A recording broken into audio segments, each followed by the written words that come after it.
जय माता दी, जय माँ काली, जय मेरी माँ पटियाले वाली।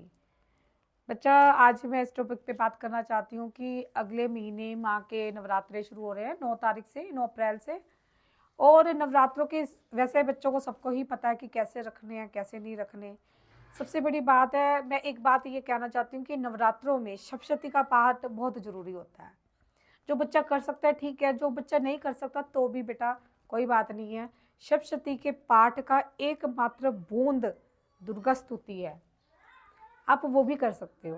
दुर्गा स्तुति में ये होता है कि हम लोग ज़्यादा टाइम नहीं, सप्तशती का पाठ थोड़ा लंबा होता है और वो संस्कृत में है, हिंदी में गीता प्रेस में भी है। लेकिन जो दुर्गा स्तुति है, जिसके पास नहीं टाइम है वो दुर्गा स्तुति कर सकता है।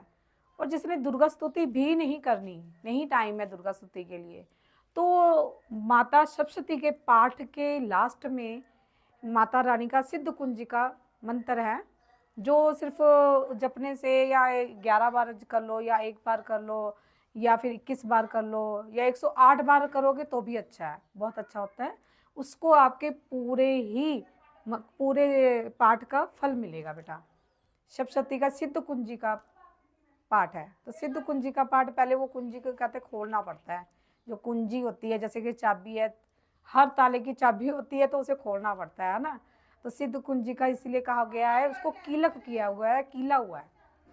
तो ये भगवान कृष्ण, भगवान कहते ना, इन्होंने भोलेनाथ जी ने कील दिया था इस मंत्र को, क्योंकि हर ने तो राक्षस, कोई भी गांधव, कोई भी इंसान, कोई भी ऋषि मुनि सब मतलब माता से सिद्धि प्राप्त कर लेते थे। ये बहुत ही चमत्कारी और गुणकारी और इतना ही चमत्कार, कहते इतना ये इस बुद्धिमान है, सारे आपके चक्कर खुल जाते हैं इससे, सिद्ध कुंजी का मंत्र से। सप्तशती का पाठ कीला गया था, तो पहले आपने जैसे कि गणेश वंदना जो भी होता है, फिर उसके बाद जी निवारण मंत्र है और आपका दुर्गा कवच है वो करना है। उसके बाद आपने सिद्ध कुंजी का मंत्र करना है। नहीं कर सकते तो आप, उसमें लिखा हुआ है कि सिद्ध कुंजी का मंत्र करो और सिर्फ वो गलती सलती मान के अपना पाठ करो। नियमित सार जो माता के व्रत होते हैं उसमें कई लोग तो निर्जरा ही व्रत करते हैं, कई लोग फल में अपना करते हैं, कई लोग नमक में करते हैं। देखो, व्रत इंजॉयमेंट नहीं होता, हमें वैसे भी हफ्ते में एक व्रत जरूर रखना चाहिए, एक दिन उपवास जरूर करना चाहिए। खाली पेट, जैसे खाली पेट, जितना खाली पेट आप रहोगे ना उतना ही आपके अंदर ऊर्जा का निवास होगा, ऊर्जा बढ़ेगी। क्योंकि हमारे ऊर्जा के रखने के लिए भी जगह होनी चाहिए। ऊर्जा जो इकट्ठा होती है ना, तो उसके लिए भी खाली बन जाइए। अगर पेट भर के बैठोगे सुस्ता जाओगे भैया, नींद आएगी, अंगड़ाइयाँ आएंगी, फालतू में सुस्ती पड़ेगी।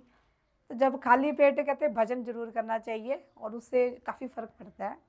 तो मैं यही कहूँगी कि कम से कम खाएं और तला हुआ कम ही खाएं। बाकी ये देखो जी, व्रत के नाम पे कई लोग पखंड भी करते हैं जी, व्रत है खाने पीने के लिए ही करते हैं, बहुत बढ़िया बढ़िया चीज़ें मिलती हैं जी। कोई कुछ करता है, कोई साबूदाने की खीर बनाता है, कोई कुछ करता है, कोई कुछ करता है।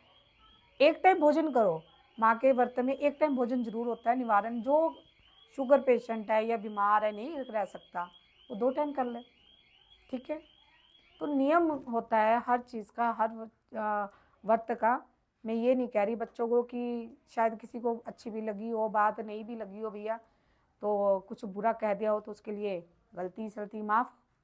लेकिन माँ की भक्ति का, सभी कोई भी देवी देवता की भक्ति का आप यही अर्थ है, मैं ये कहती हूँ जितना हम कम खाएंगे, हमारे गुरुजी ने तो यही बताया भैया, जितना कम खाएंगे उतना ही ज़्यादा आपके अंदर पावर आएगी। आप उस मंत्र को, कोई भी जप कर रहे हो, कोई भी तप कर रहे हो, तो उस मंत्र को आपके अंदर जगह मिलनी चाहिए। खा खा के आप इतना भर जाते हो तो आपके अंदर जगह ही नहीं मिलती, तो वो मंत्र आपके ऊपर से होके निकल जाता है भैया, कहीं नहीं जाता। आंखें बंद करो, ध्यान लगाओ, अपने इष्ट देव में ध्यान लगाओ और वो मंत्र निरंतर बोलते रहो, तभी आपको कुछ मिल पाएगा। और अगर कुछ और पूछना चाहते हो तो वो मैं अगली वीडियो में आपको बताऊंगी बेटा, नेक्स्ट वीडियो में। किसी बच्चे का कोई प्रश्न हो तो पूछ सकता है। जय माता दी, जय माँ काली।